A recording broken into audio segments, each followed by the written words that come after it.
Yo, what up, man? Listen, all right. I done came across a video from, one of my favorite channels, Geopop. And it's talking about how Australia needs to prepare for war with China. I'm going to tell you what we're going to do. Let's listen to a little bit of it, and then I'm going to go over where Australia fucked up and how they can start to try to correct what they're doing. And, we'll kind of get into this as a whole. You know what I'm saying? So let's rock and roll. Australia's new strategic policy announced in July last year states that Australia can no longer assume a 10-year strategic warning time for a major conventional attack as an appropriate basis for defence planning. Let's keep this a buck right now, all right?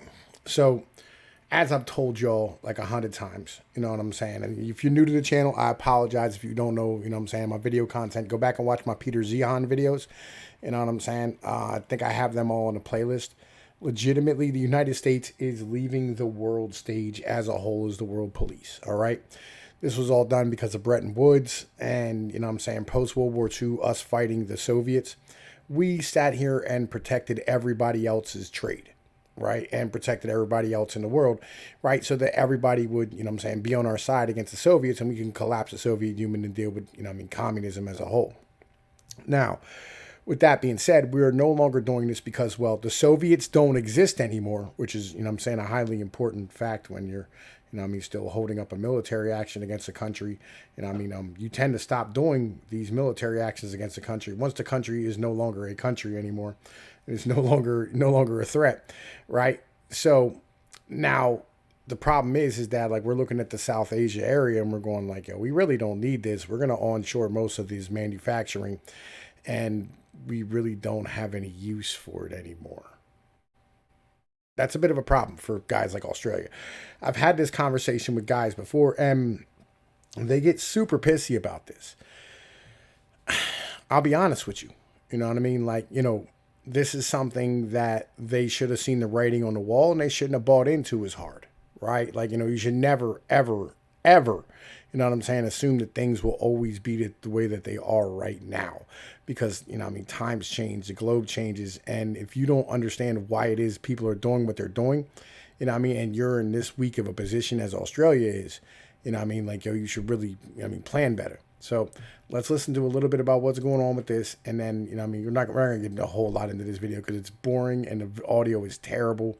And the guy is barely understandable because, he's not speaking American. Let's rock. It says we must now be alert to a full range of current and future threats.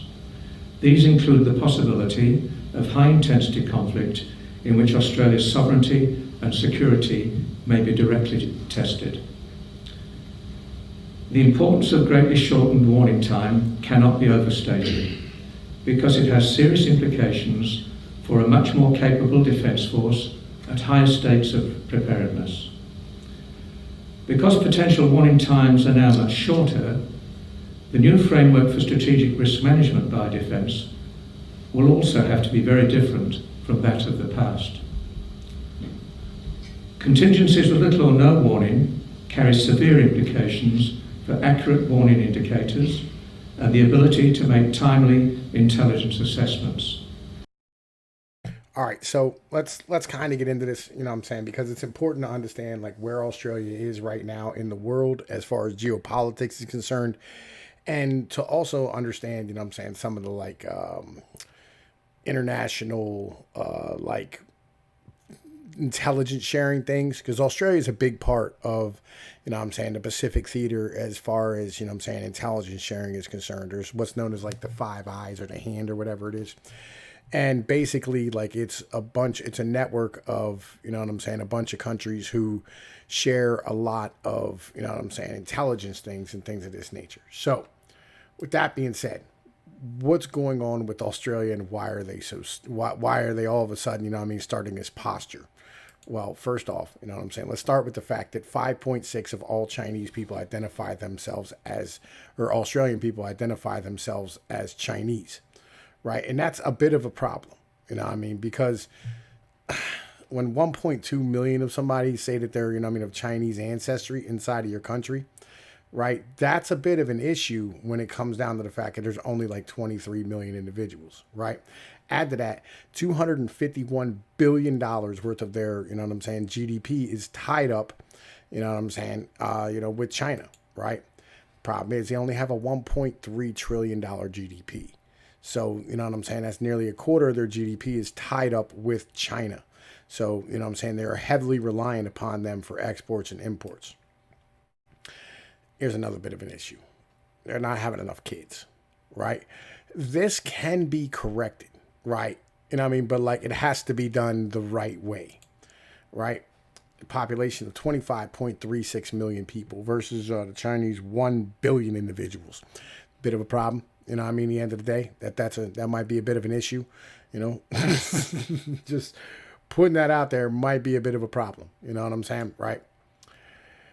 Here's why Australia is so fucked at the moment and why their population is dropping. The same as the rest of the world, right? It's the urbanization. Yes, feminism, blah, blah, blah, right? You know what I'm saying? Like nobody's going to go back on egalitarianism anytime soon. But you can correct the urbanization issue. Urbanization, basically put, is really simple. You know what I'm saying? When you move people off of a farm, right, where kids are basically farm equipment, you know what I mean? They're help. You know what I'm saying? They're useful. And you know what I'm saying? Like the space that they take up is worth it because of the fact that like, you know, you have space, number one. And number two, they're helpful. And you know what I mean? Like crops and things of this nature. You move to the city, all of a sudden a kid becomes the same as like having a St. Bernard. You have to have space. You have to have resources. You have to have things. They become, you know what I'm saying? A extra expense. You know what I'm saying? They become a luxury item inside of a city. So therefore, you know what I mean? Like, you don't have kids when you move inside of a city. You know what I mean? So with 86% of your population being urban, that's a bit of a problem. Right? Now, here's the great thing about that. Australia is a giant fucking country, right? As shown by this map right here, right? It's basically as large as the United States is, the continental United States. And that don't count New Zealand. Problem is only some of it's actually occupiable, but the parts that are, you know what I'm saying, are rather large. Like you have this, you know, giant chunk on the bottom in the green, South Africa, that the whole way down, India the whole way up, you know what I mean, and all the coast of it are all completely inhabitable. So the answer isn't to build up in cities. The answer is to build out in the suburbs, right? Only real issue they're going to run into in, you know what I mean, the long run is the fact that like legitimately they're going to have to import food unless they somehow find a way to fix their soil. Right. I mean, I think you can overcome this. I'm not an expert on soil. You know what I mean? That's something you'd have to talk to somebody else in the end of the day.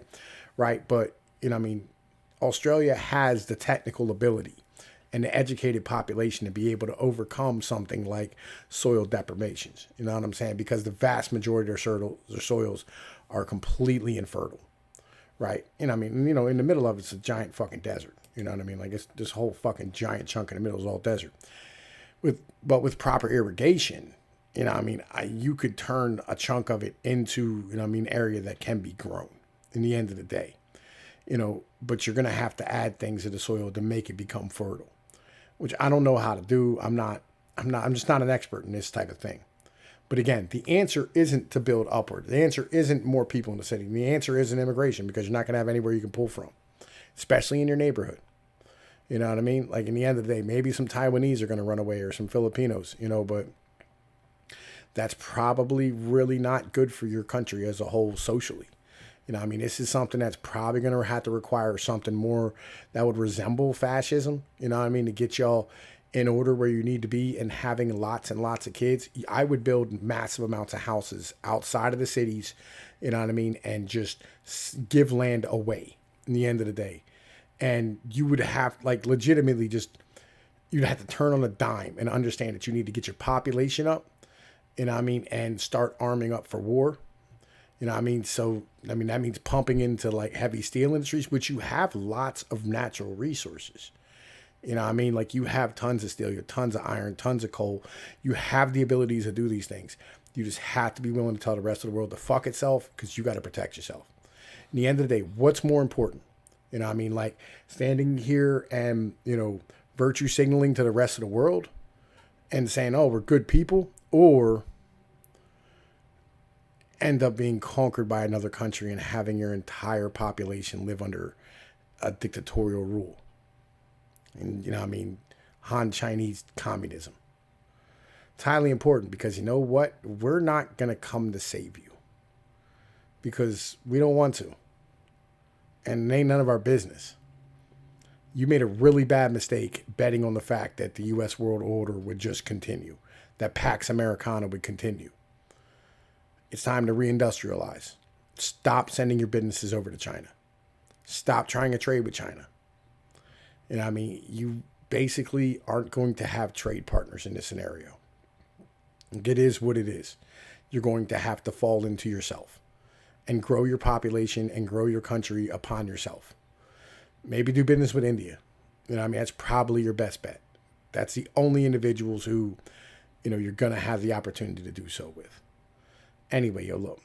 It's Tom Peters of Pnoid News. Like, share, and subscribe. You know what I mean? I'm sorry for the negative messaging about Australia. You know what I mean? The doom and gloom, but it is what it is. I'm out. Peace.